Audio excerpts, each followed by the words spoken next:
Et chaque fois, à la fin d'une vie, qu'est-ce qui reste de toute une vie? Quelle est la quintessence ou les petites gouttes essentielles qui vont rester au terme d'une vie? Ce seront ces moments où on a été vrai. L'existence, tout ce qu'on perçoit à travers les 5 sens, c'est l'ignorance en mouvement. Je m'ai attaché à la mer à travers son corps, la texture de sa peau, son odeur, son goût, le lait chaud que je peux téter de son sein qui coule à l'intérieur de moi. Toutes ces sensations vont me rappeler, vont me ramener au paradis perdu. Je le retrouve en m'attachant à la mer et c'est là où je vais me mettre à aimer ma mère parce que elle est la première et la seule à ce moment-là à me redonner les sensations merveilleuses que j'éprouvais au sein de la matrice. Ça devient la première dépendance, le premier attachement, la première erreur.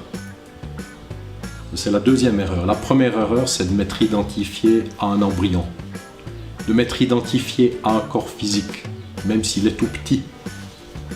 L'identification à un corps physique est la première erreur ou le premier péché ou le péché originel. Ce corps de chair n'est pas capable de soutenir cette présence de vie, ce désir de vivre, et c'est ce qu'on appelle une fausse couche. L'embryon pète, tient pas le coup physiquement face à l'intensité qui le pénètre, et c'est la fausse couche. Et les 5 sens de l'embryon, les sens naissants de l'embryon vont devenir nos propres sens. Autrement dit, je me clone. Moi, identifier un embryon, je ne fais qu'un avec le monde étant le placenta. Je ne fais qu'un avec le monde. Et cette union est pratiquement parfaite, n'est-ce pas? Je ne fais qu'un avec le monde, je suis bien, c'est merveilleux. Et j'ai déjà une existence dans les sens. Puis vient la perte des os et la naissance. Rupture, je souffre déjà du froid, je découvre la douleur, le doute de moi-même, l'identification à un corps physique. Vous pouvez prendre n'importe lequel des problèmes que vous avez dans votre vie aujourd'hui, il relève de votre identification au corps physique. Et je vais ensuite progressivement m'attacher, m'identifier à toutes les personnes et toutes les circonstances et tous les lieux qui, d'une façon ou d'une autre, de près ou de loin, me rappellent la sensation de ce paradis perdu. Et je vais faire ça toute ma vie jusqu'à la mort. Et bien sûr, quand la mère n'est pas disponible pour moi, parce qu'elle ne peut pas être toujours là pour moi, je vais me mettre à pleurer, je vais me mettre à avoir mal parce qu'elle ne m'amène plus les sensations, le bon dont j'ai besoin. Je vais même me mettre à m'attacher aux pleurs de façon perverse. Je vais même me mettre à aimer mes pleurs qui deviennent une sorte de substitut pervers d'une sensation de confinement et d'enveloppement. Beaucoup de gens sont attachés à leurs pleurs et à leurs émotions parce que c'est un rappel lointain de quelque chose à laquelle ils aspirent mais qu'ils ne peuvent plus atteindre.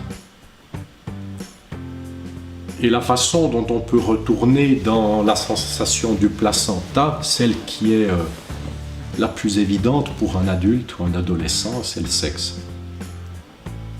Vous allez être particulièrement attiré par des hommes et des femmes qui, dans l'acte sexuel, nous redonnent temporairement, parce que c'est toujours, n'est-ce pas, furtif, temporaire, cette sensation d'union, de plénitude, d'enveloppement que nous avions dans la matrice de la mère. Quand on réalise qu'on est, on se rend compte que ce monde est bêtise en mouvement, ou ignorance en mouvement, ou inconscience en mouvement. Il est important de préciser de quoi je parle quand je parle de cycle de vie et de mort. Il y a un mot qui est utilisé couramment, qui est celui de la réincarnation, qui est un mot que je n'utilise pas, parce qu'il est faux. Il est faux dans le sens où les gens ont l'idée fausse que la personne qui croit être, le je, le moi auquel ils se réfèrent habituellement et quotidiennement, va se transposer, se réincarner dans un autre corps après la mort physique.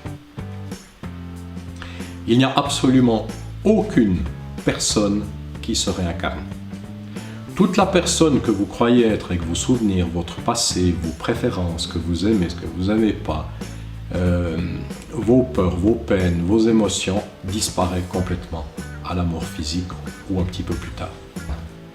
Si on a des souvenirs d'une autre vie, on a des souvenirs de l'ignorance de nous-mêmes, jamais de nous. Regardez à quel point on se réjouit le soir de retrouver la plénitude du sommeil sans rêve. Plus de problèmes, plus de personnes, plus de mental, plus de souvenirs, plus de passé, plus de futur, plus d'objets de quelque ordre que ce soit intérieur ou extérieur, et nous baignons dans une plénitude merveilleuse, qui est celle qui nous permet de dire le matin « Wow, j'ai vraiment bien dormi et profond ». Il y a une dimension extatique d'être libéré du corps physique. Donc la plupart de nos vies, nous les passons dans un corps de rêve. Pas le corps de rêve de Marilyn Monroe. Je parle du corps de rêve à l'intérieur, qui est le corps de rêve que nous avons chaque nuit, avec tous les rêves que nous avons. La mort où ce corps de rêve va subsister un certain temps, puis se dissoudre. On va entrer dans un processus particulier de dissolution qui s'appelle l'enfer. Et une fois que le corps de rêve est dissous, ça peut prendre du temps, ça peut prendre 10 fois plus de temps que dans le temps terrestre, parce que le temps évolue différemment. Je vais entrer dans l'enfer. Et l'enfer est une sorte de purgatoire qui existe bel et bien, puisque je l'ai traversé de mon vivant. L'enfer est un endroit où il y a une énergie qui va nous purifier d'attachements terrestres, d'appétits trop importants qu'on a pu avoir pour certaines choses, des dépendances très fortes. Il n'est pas nécessairement douloureux. Et je l'ai traversé de mon vivant, cet enfer-là. Et une fois qu'on sort de l'enfer, il n'y a plus de personne. Lorsque j'étais dans cette dissolution qui était quand même très exigeante et difficile et douloureuse, je me disais, et c'est parce qu'il y avait cette intensité d'exigence et de douleur, je me disais, mais mon Dieu, pourquoi je dois passer à travers ça? Pourquoi est-ce que Dieu ou le divin ou l'intelligence supérieure, selon le mot que vous souhaitez utiliser, ne m'a pas fait conscient de ce que je suis, authentique et réel dès le départ? Être, simplement être et conscient d'être, et développer un corps qu'on pourrait appeler un corps doré, n'est-ce pas? Qui est ce corps de présence consciente, d'attention consciente à soi-même. C'est ça qui m'a amené à devoir développer tous les savoir-faire que j'enseigne sur l'art de se défaire du malheur sous toutes ses formes. Mais c'est dans un corps physique et dans cette existence que le mouvement de cette ignorance peut enfin s'arrêter. On perd tout à la mort.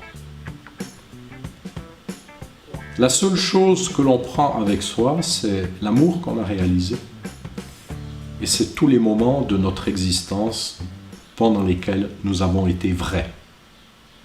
Vrais à nous-mêmes, vrais, authentiques. Pas identifiés à une personne. Tous les moments où j'ai été identifié à ma personne, où j'ai agi à travers ma personne, pensé à travers ma personne, ressenti à travers ma personne, ne sont pas des moments vrais. Même si je prétends le contraire.